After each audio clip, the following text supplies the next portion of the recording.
first pulley system that Rizwan is now going to lift the 20-gram sticks. This is a fixed pulley. As he uses his tiny muscles to weigh it, he's pulling approximately 10 newtons. Poor Rizwan, he finally made it to the top, just as much as stretching all his power on it. Poor fixed pulley had no efficiency at all. What?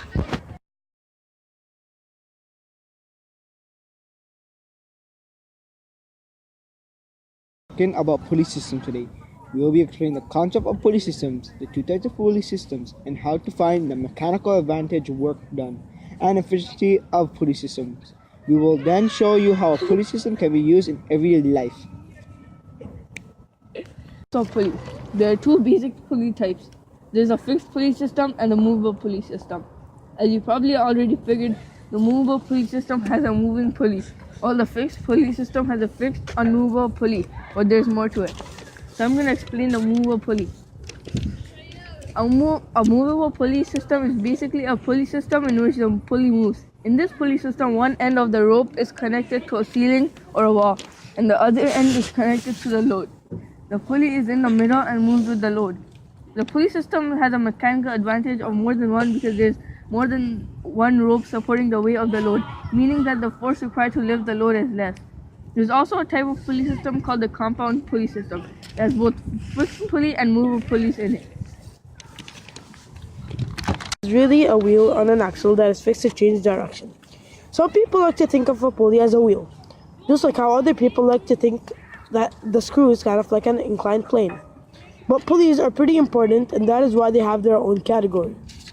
In a fixed pulley, the pulley is attached to a hook or a wall and essentially doesn't move. An example of this is a clothesline pulley.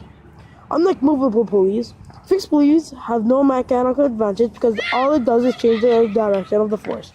For example, pulling down on the rope to pull something up. In terms of IMA, the mechanical advantage would be 1, but actually it's less than 1. This is because friction. So you have to sacrifice the advantage of using the same or less force that is needed in order to be able to change the direction. Thank you. Basically a wheel and axle with a rope looped around it. A wheel and axle is a simple machine that consists of a wheel with a hole in the middle and a rod or axle that fits into the hole and allows the wheel to spin. In a pulley system, when the wheel spins on the axle, it moves a rope on it along with it, moving whatever is attached to the rope. Okay, related to a lever. A lever is a simple machine that consists of a board balancing on a fulcrum. The turning point of the pulley, which can either be one side of the pulley or the axle, is the fulcrum of the lever, while the diameter is the board of the lever. When the pulley turns, the lever totters. A pulley can do one of two things, increasing force or changing direction. Pulley systems can even be arranged to do both these things. Alright. Wondering why does a movable pulley system have a mechanical advantage that's higher than one? Well, it's because of two reasons. As you know, in order for a machine to have a mechanical advantage that's higher than one, it has to increase the amount of input force exerted on the machine. As was once said, one of the reasons for MA of a movable pulley system being higher than one is because there's more than one rope supporting the weight of the load. This decreases the amount of force needed. Another reason for this is because, as you know, a machine cannot increase the amount of work put into it, it can only increase the amount of input force or input distance. But work equals force times distance, so wouldn't the amount of work increase? No, this is because to avoid this problem, machines decrease the opposite factor. For example, if the machine increased the force, it would decrease the distance, making the amount of work no greater than before, and vice versa. So if Omer had used an input force of 10 and an input distance of 6 on a movable pulley, and the input force had been turned into an output force of 20, and the input distance would be turned into an output distance of 3. For pulley systems, the input force is the force exerted while pulling on one end of the rope wrapped around the wheel and axle. The output force is the force exerted by the machine when the load is lifted. To calculate the work done by a pulley system, simply multiply the amount of force the machine exerted on the object by the distance that the object was moved in centimeters. And to find the input work, multiply the length of rope in meters you pulled by the force you used. To find the efficiency of a pulley system, simply divide the output work, and output force times output distance equals output work, by the input work, which is input force times input distance. Then multiply the products by 100.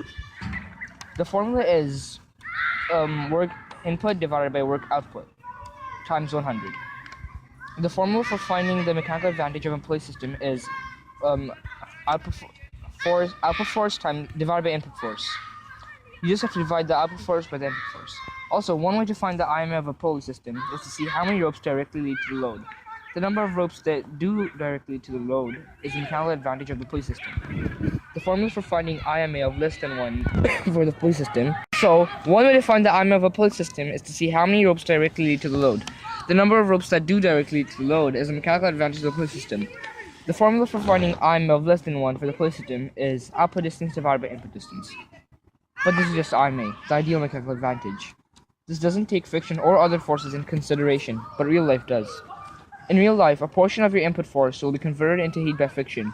The friction would occur because of the wheel moving against the axle or the rope sometimes moving against the wheel. Because of this, the actual mechanical advantage will always be less than the ideal mechanical advantage.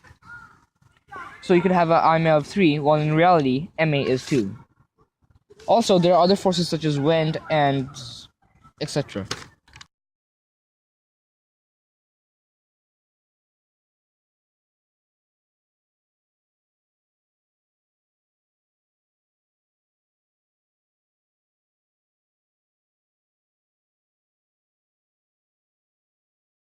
Of 3 people making 3 different pulley systems. This will all lift the same load using the same input force and input distance. I'll see who has the most constructed, the most efficient pulley system. Fucking take this one. Which one's it?